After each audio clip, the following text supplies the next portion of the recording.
Halo teman-teman, kembali lagi di channel saya. Sudah lama saya tidak buat video ya. Kali ini saya ingin membuat video di mana pada bulan November ya, akhir bulan November kemarin, di tempat saya itu, khususnya ya Sumatera Utara ya, karena saya kan di Sumatera Utara, lagi mengalami bencana alam ya, tepatnya di Sumatera Utara,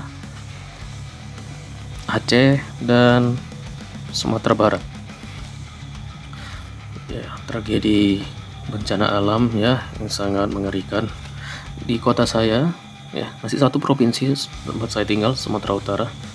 Di kota tempat saya, angin kencangnya terasa ada ya, mengalami juga sih angin kencang, hujan full 2 hari ya, 2 hari itu full. Banjir juga, tapi tidak begitu dalam ya banjirnya, hanya sebatas betis kaki ya banjirnya. Tapi di hari ketiga setelah hujan mulai agak reda, banjirnya pun surut ya.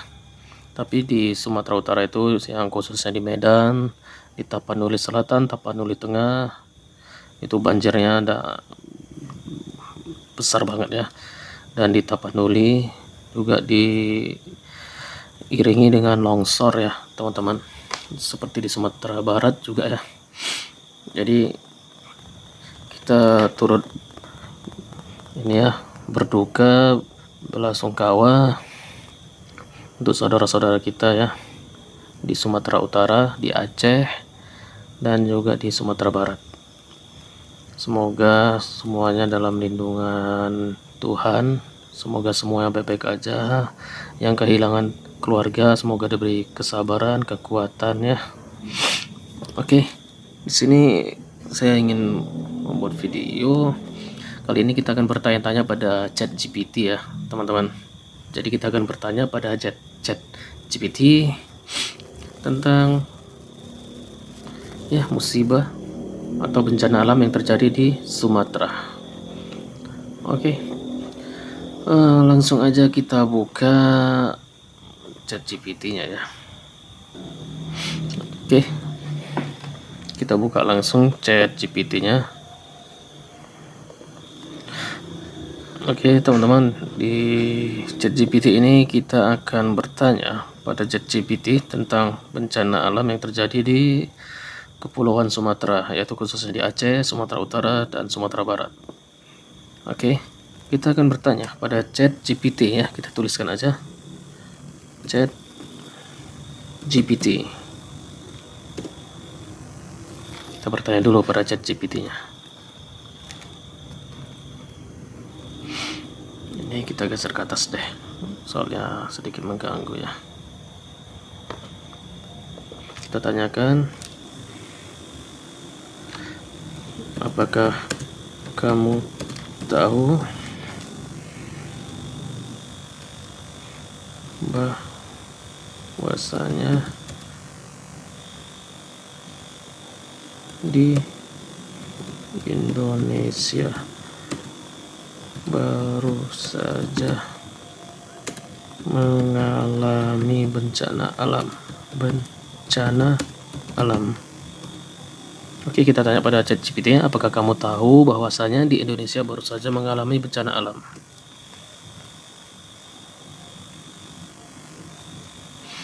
Oke, kita tunggu jawaban dari ChatGPT-nya guys. Oke, di sini dia menjawab ya, ChatGPT yang menjawab di sini. Kalian bisa melihat ya, ini dijawabnya. Ya, saya tahu baru-baru ini Indonesia, khususnya wilayah Sumatera. Oke, dia tahu ya, khususnya wilayah Sumatera mengalami bencana alam besar berupa banjir bandang dan longsor akibat curah hujan ekstrim atau siklon tropis. Berikut ringkasan situasinya sekarang. Apa yang terjadi? Hujan deras dan siklon tropis termasuk siklon Senyar menyebabkan banjir dan longsor di beberapa provinsi di Sumatera, termasuk Aceh, Sumatera Utara, dan Sumatera Barat. Ribuan desa dan pemukiman, infrastruktur seperti jalan dan jembatan serta sarana publik rusak atau hancur. Ya, rumah-rumah hancur, ada yang ketutup oleh longsor dan keluarganya juga ada yang hilang oleh banjir ya, dan juga oleh longsor. Ini dampak korban dan kondisi darurat. Oke, kalian bisa lihat korban jiwa sudah mencapai ratusan. Wow. Angka kematian resmi terbaru dilaporkan sekitar 700-800 orang. Wah, cukup banyak juga ya, 700-800. Ini dari ChatGPT-nya ya. Tapi semoga saja tidak sampai segitu ya.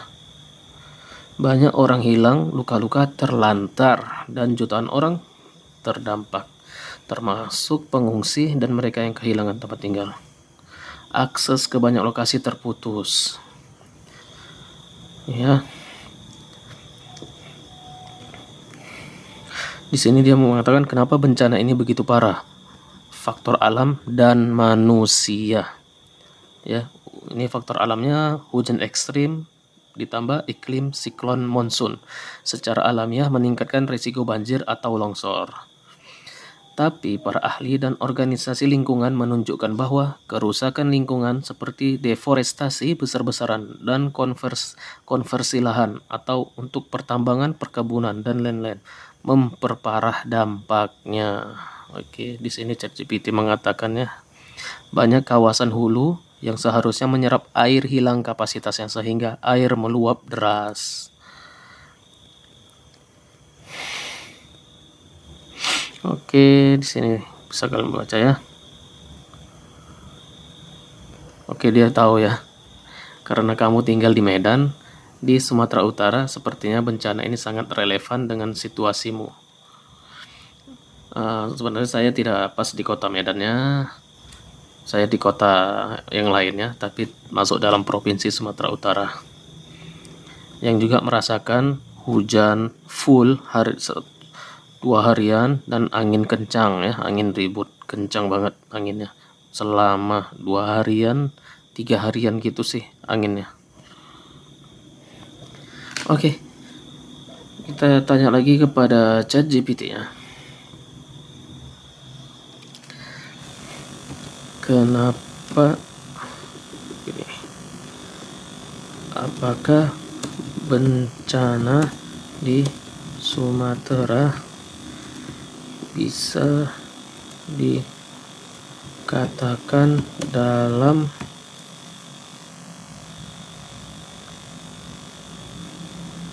bencana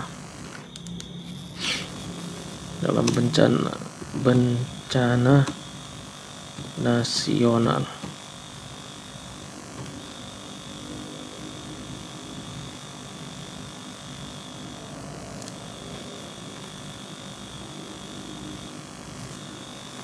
Oke, kita tanya pada ChatGPT, apakah bencana di Sumatera bisa dikatakan dalam bencana nasional?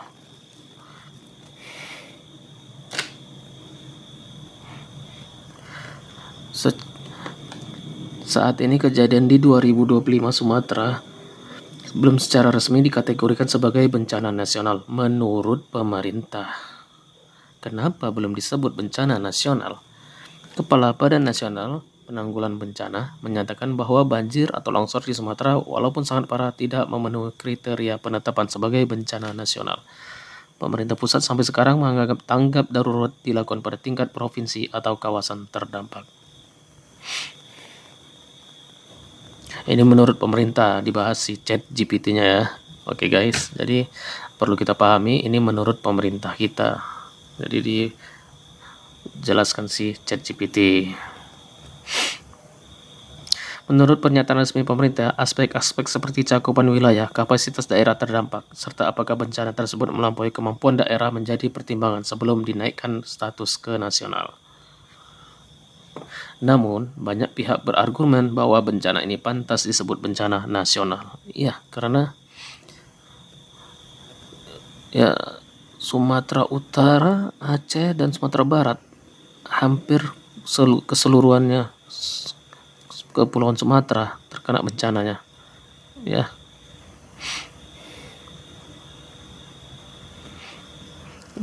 Karena di sini banyak ya. Ada desakan dari anggota DPR, organisasi keagamaan seperti MUI dan kelompok masyarakat agar status dinaikkan mengingat skala korbannya banyak banget ya. Kerusakan infrastrukturnya juga besar dan dampak sosial ekonomi sangat besar.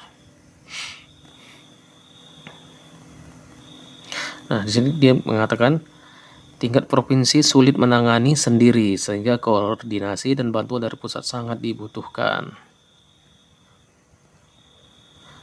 Ya, di sini dikatakannya bisa dibilang potensial menjadi bencana nasional. Ya, kita tanya lagi, kenapa tidak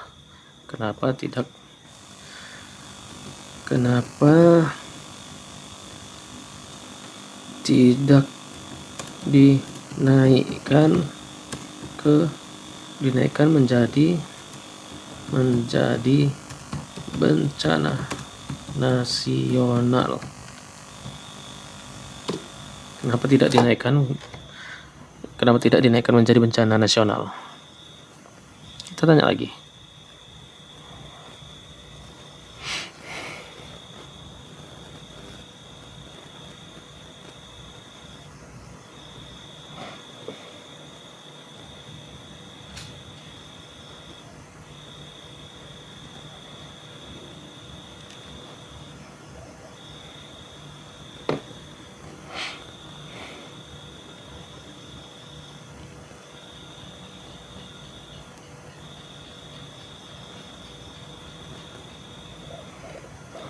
Ya, alasan utama pemerintah menurut BNPB untuk menetapkan status bencana nasional diperlukan kriteria khusus seperti kerusakan absolut, lumpuhnya sistem pemerintahan daerah, atau gagalnya layanan publik di wilayah terdampak. Mereka menilai kondisi di Sumatera masih bisa diatasi oleh pemerintah daerah dengan dukungan pusat.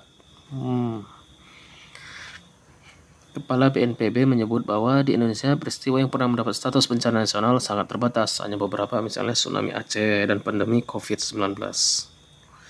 Banyak bencana besar lain, gempa, banjir, dan lain-lain juga tidak mendapat status nasional.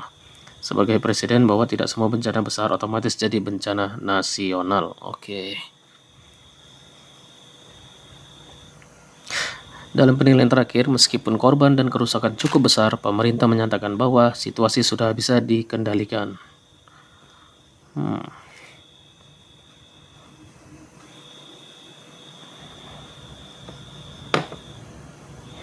Faktor kebijakan dan pragmatis. Pemerintah menekankan bahwa yang penting bukan status tapi tindakan nyata. Meskipun tidak resmi bencana nasional, mereka tetap mengerahkan kekuatan nasional.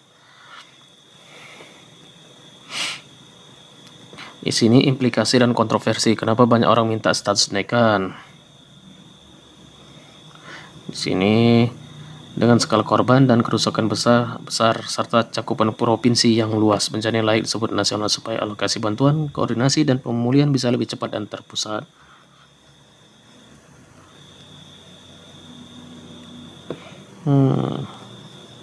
Oke, di sini kita akan bertanya kepada ChatGPT penyebab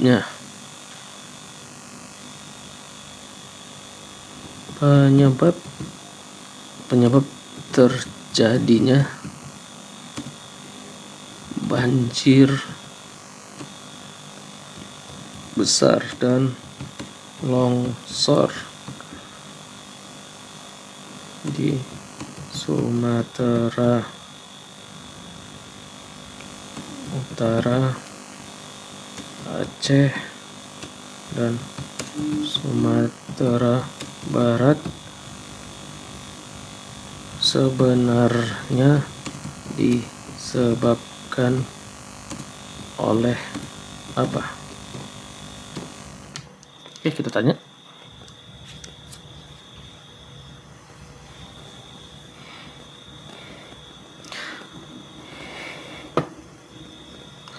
Oke, ada beberapa penyebab utama mengapa banjir besar dan longsor sampai sangat parah di Aceh, Sumatera Utara, dan Sumatera Barat belakangan ini. Sebagian besar analis dan pakar lingkungan sepakat bahwa penyebabnya bukan cuma hujan deras, tetapi kombinasi antara faktor alam dan degradasi lingkungan akibat aktivitas manusia. Oke guys, sini akibat Selain faktor alam juga ada diakibatkan oleh aktivitas manusia itu sendiri. Ya, di sini faktor alam, cuaca ekstrim dan siklon tropis. Menurut data dari BMKG, pada akhir November 2025 terjadi curah hujan ekstrim di bagian utara Sumatera. Hujan harian mencapai lebih dari 300 mm di beberapa titik. Ya, hujan ini dibarengi dengan angin ribut ya, guys. Angin yang cukup kencang. Keadaan ini diperparah dengan munculnya siklon tropis Senyar di perairan sekitar Selat Malaka yang memperkuat aliran awan hujan intens, angin kencang ya. Angin kencang dan membantu memicu longsor dan banjir bandang. Karena curah hujan ekstrim dan dalam waktu singkat hampir curah hujan bulanan turun dalam sehari atau 2 hari. Ya, memang itu udah 2 hari full di tempat saya ya, dengan angin kencang juga.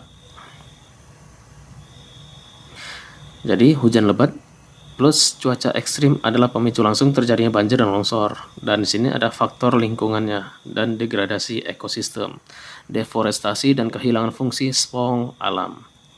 Tapi yang membuat dampaknya jauh lebih parah adalah kerusakan lingkungan di banyak area hulu sungai dan kawasan daerah aliran sungai.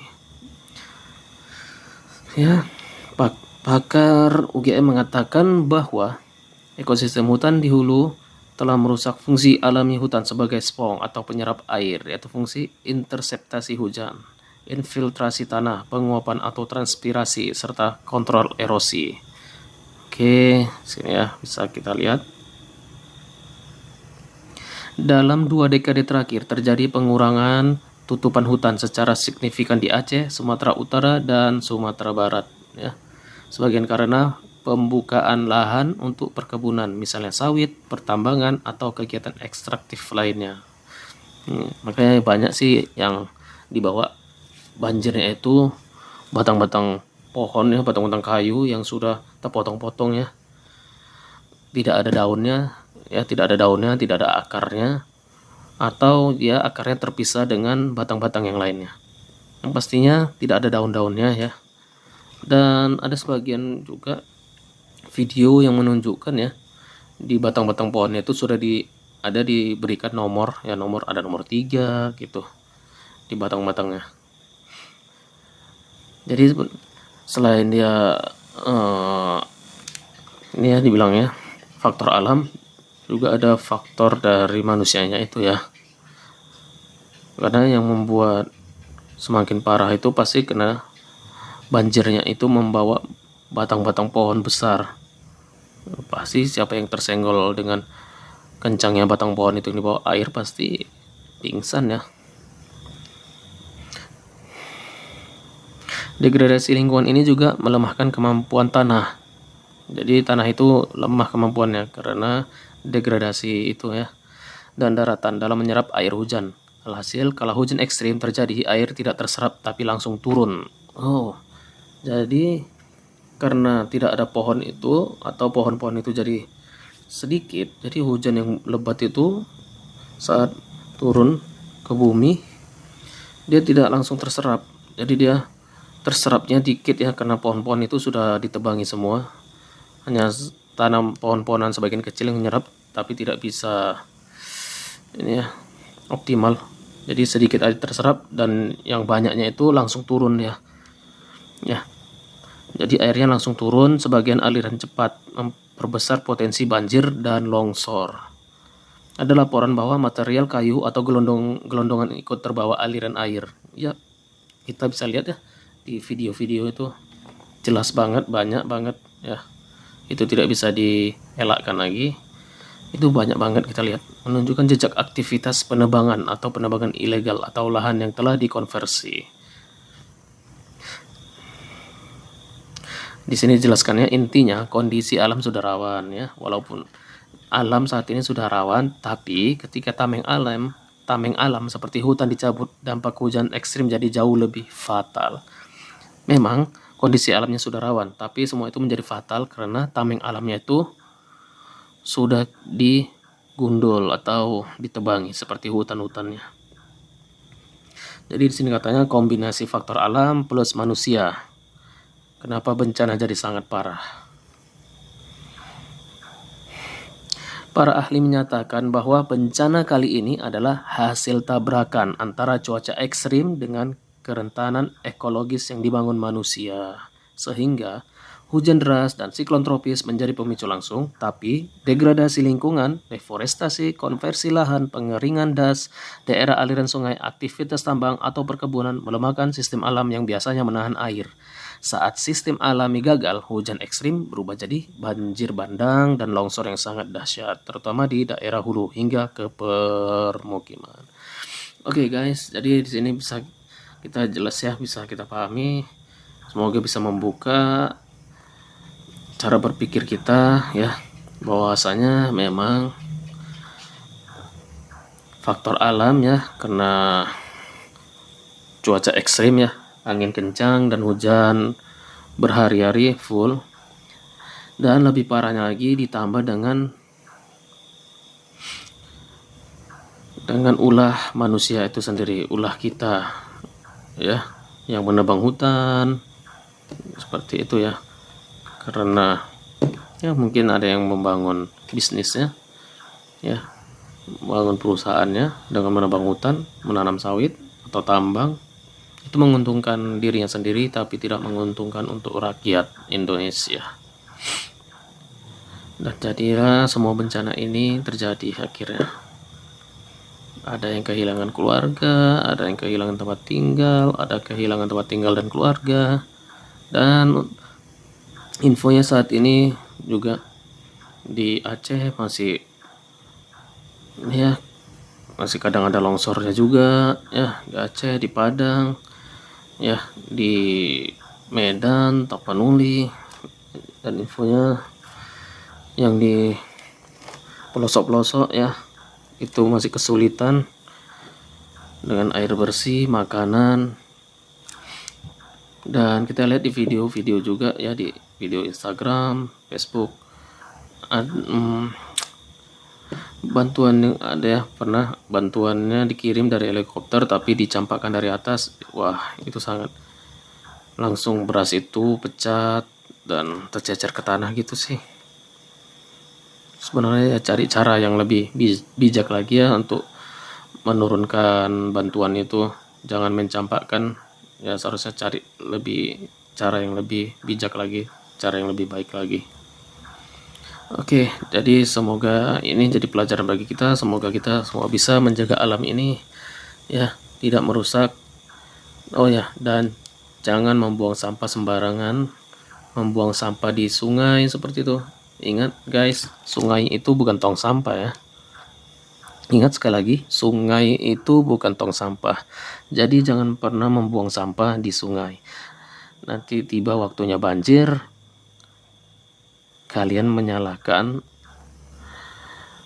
yang lain-lain, padahal salah itu pada diri kita sendiri yang membuang sampah sembarangan, membuang sampah di sungai. Ya, kalau bisa buang sampah pada tempatnya. Kalau Anda tidak punya uang untuk membayar pengangkat sampah, Anda bisa membuang sampahnya itu sendiri ke tempat pembuangan sampah, penampungan sampah. Atau Anda punya lahan, Anda bakar sampah Anda.